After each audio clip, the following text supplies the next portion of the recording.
Le cancer de la prostate cible les hommes, une maladie pitoyable mais qui peut être guérie si elle est dépistée à temps, dit le président de la Ligue tchadienne contre le cancer.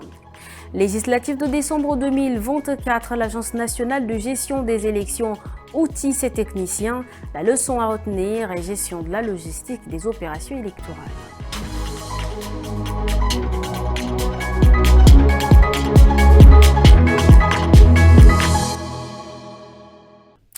« 19h45 du week-end, bonsoir et bienvenue.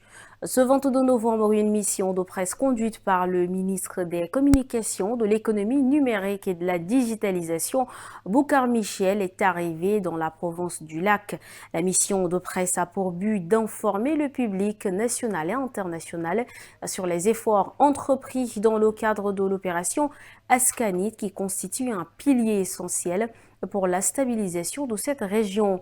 En mobilisant journalistes et experts en communication, le ministère des Communications s'engage à offrir une couverture objective et transparente de l'événement. Bailassem Emmanuel.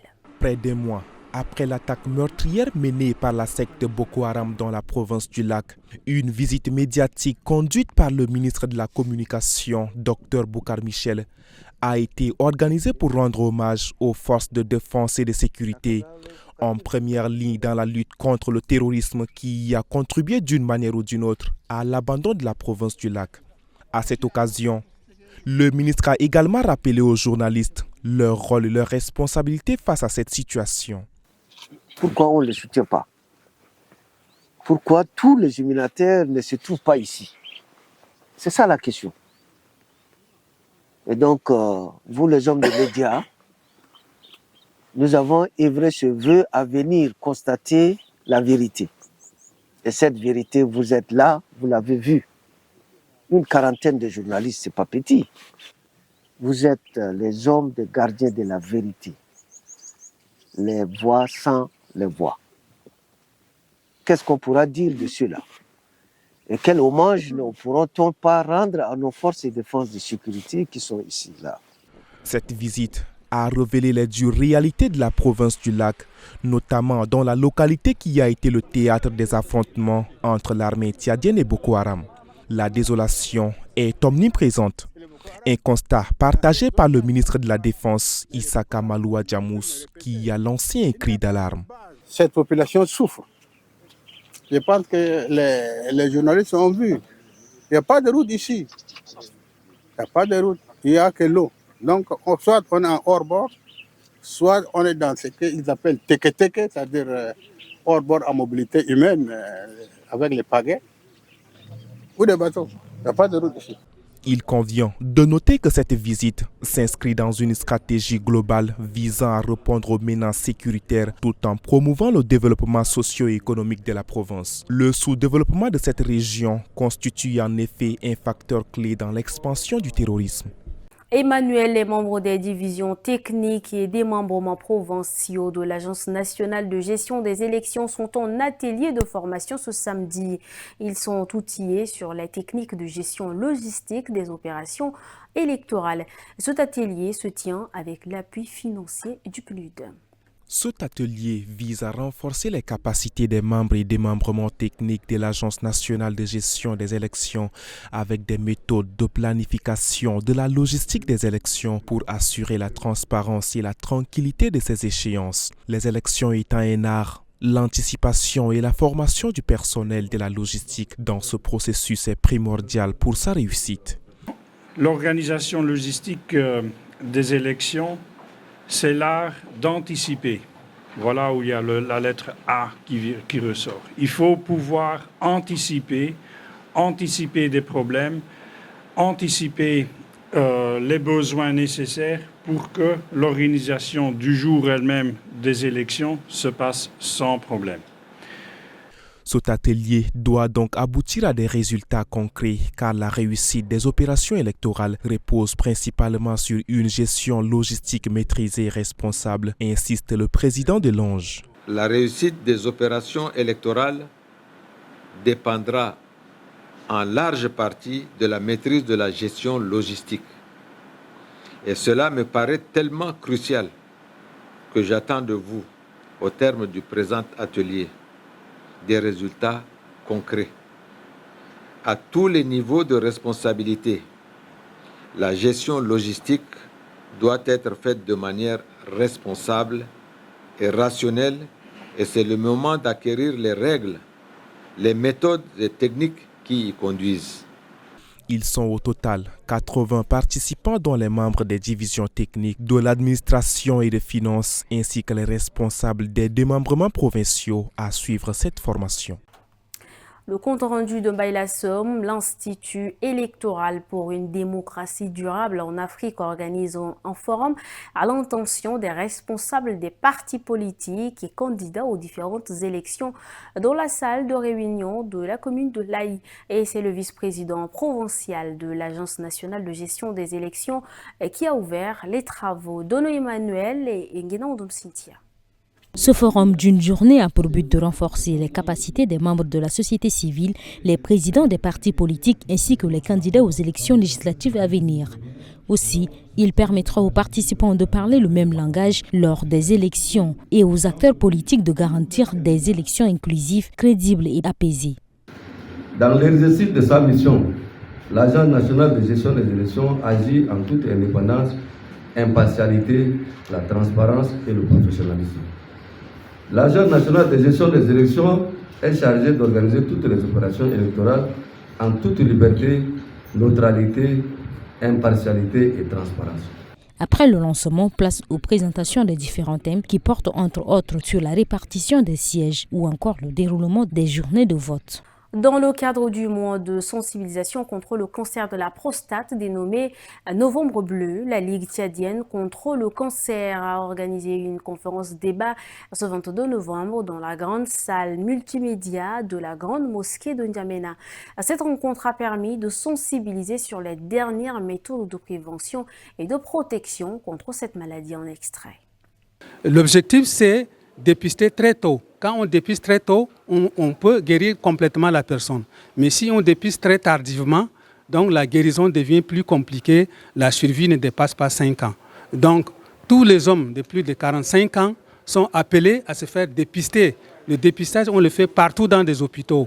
Donc voyez, n'attendez pas seulement que vous ayez d'abord les signes.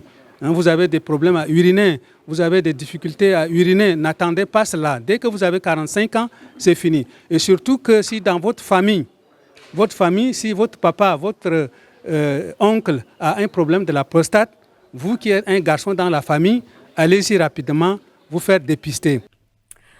Un symposium international électoral ouvert à N'Djamena, une marche sportive pour sensibiliser contre les violences basées sur le genre. Le PAM, Programme alimentaire mondial, a besoin de 17 milliards de dollars pour répondre à la crise de la faim dans le monde en 2025. Le développement de tous ces points dans l'actualité en bref. Entamons l'actualité en bref de ce samedi par cette information. L'organisation des acteurs non étatiques du Tchad avec le soutien du réseau des observateurs électoraux francophones a lancé ce 23 novembre à N'Djamena la première édition du symposium international électoral.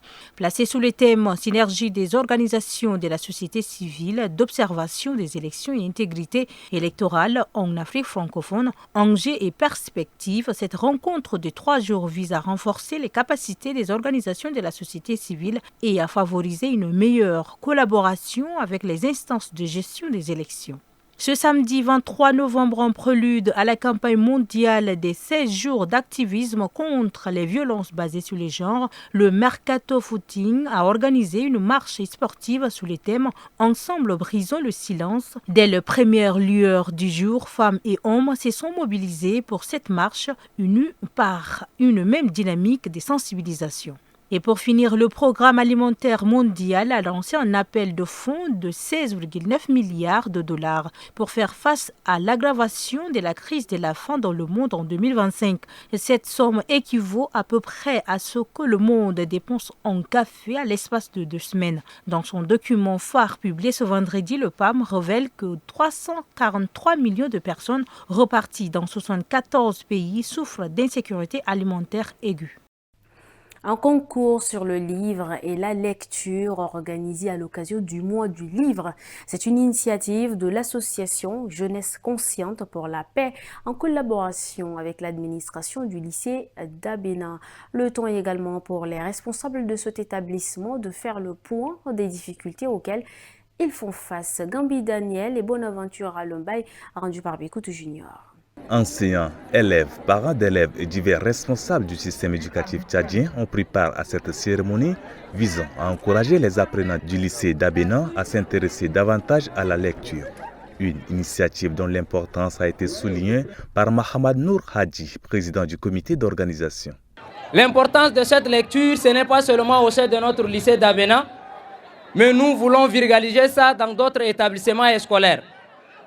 Mais nous voudrons aussi vous demander de mettre du paquet et donner de l'importance aux élèves. C'est avec vous que l'école va être l'école. Si aujourd'hui vous insultez les élèves qu'il y a des baisses de niveau, c'est parce que vous, en tant que parents, vous n'avez pas pris votre responsabilité.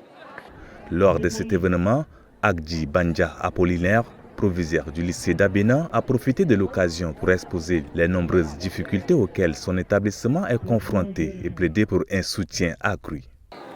Pour finir mon propos, l'administration, le corps enseignant, les élèves plaident auprès du gouvernement et lancent un défi aux participants ici présents et aux cadres ressortissants du lycée d'Abena de voler rapidement au secours pour la construction d'une bibliothèque digne de ce nom et bien équipée.